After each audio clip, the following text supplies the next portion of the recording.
Supreme court ने 23 जून को cyber अपराधियों के खिलाफ प्रिवेंटिव डिटेंशन यानी रोकथाम के लिए नजरबंदी कानूनों के इस्तेमाल में तमिलनाडु के अपनाए गए रवैये की तारीफ की।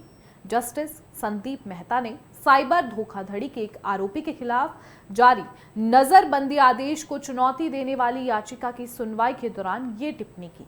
ऐसे में सवाल ये है कि आखिर सुप्रीम कोर्ट ने तमिलनाडु सरकार की सराहना में क्या कहा है। अब वो आपको बताएंगे, ग्राफिक के जरिए से समझेंगे। बता दें कि सुप्रीम कोर्ट ने कहा है कि ये राज्य की ओर से एक अच्छी प्रवृत्ति है कि साइबर कानून के उल्लंघन करने वालों के खिलाफ रोकथाम नजरबंदी कानूनों का प्रयोग किया जा रहा है। सामान्य आपराधिक कानून इन अपराधियों के खिलाफ प्रभावी साबित नहीं हो रहे हैं। सुनवाई के दौरान राज्य के वकील ने अदालत को बताया कि उन्होंने जवाबी हल्फनामा दायर किया है। कोर्ट ने रजिस्ट्री को निर्देश दिया कि वह उस हल्फनामे को रिकॉर्ड कर ले और उसकी सॉफ्ट कॉपी अपलोड करे। ऐसे में सवाल यह है कि आखिर ये याचिका किसने दायर की थी। तो बता दें कि अदालत उस याचिका पर सुनवाई कर रही थी जो नजरबंद किए गए अभिजीत सिंह के पिता ने दायर की थी। ये याचिका मद्रास हाईकोर्ट के उस आदेश के खिलाफ थी।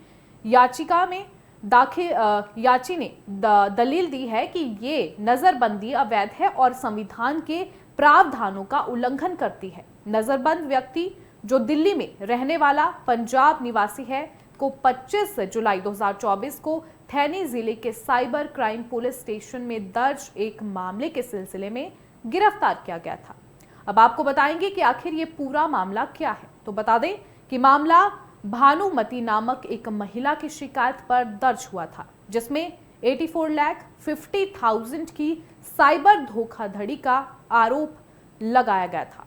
इसमें 12,14,000 कथित रूप से नजरबंद व्यक्ति के एक खाते में ट्रांसफर किए गए थे। पुलिस के अनुसार जांच से ये सामने आया कि अभिजीत सिंह ने अपने और अपने परिवार के सदस्यों के नाम पर 4 कंपनियां बनाई थी और धोखाधड़ी से मिले पैसे को इधर उधर करने के लिए कई बैंक खाते खोले थे।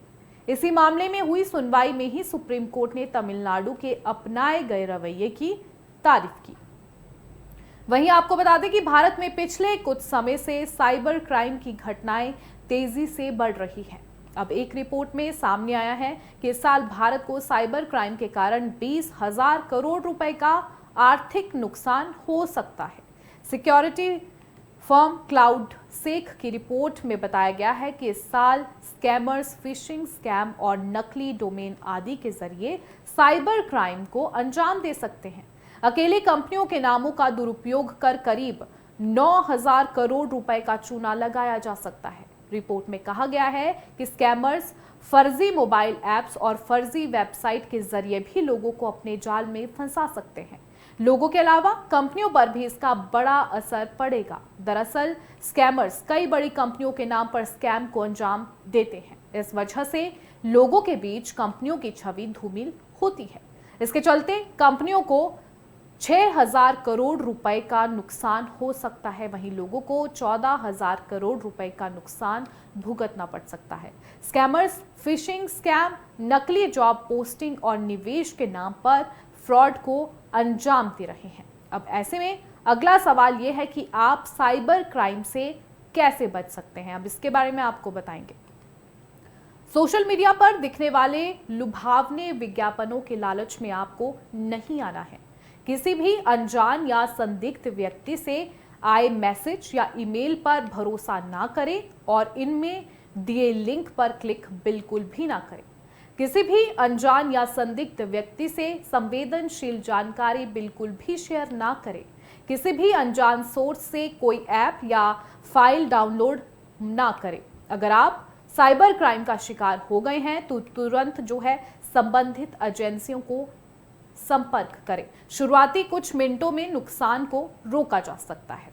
आपको बता दें कि सरकारी agency Indian cyber crime coordination centre के डेटा में पता चला है कि 2024 के शुरुआती 9 महीनों में देश को साइबर क्राइम के चलते 11,333 करोड़ रुपए का नुकसान हुआ था।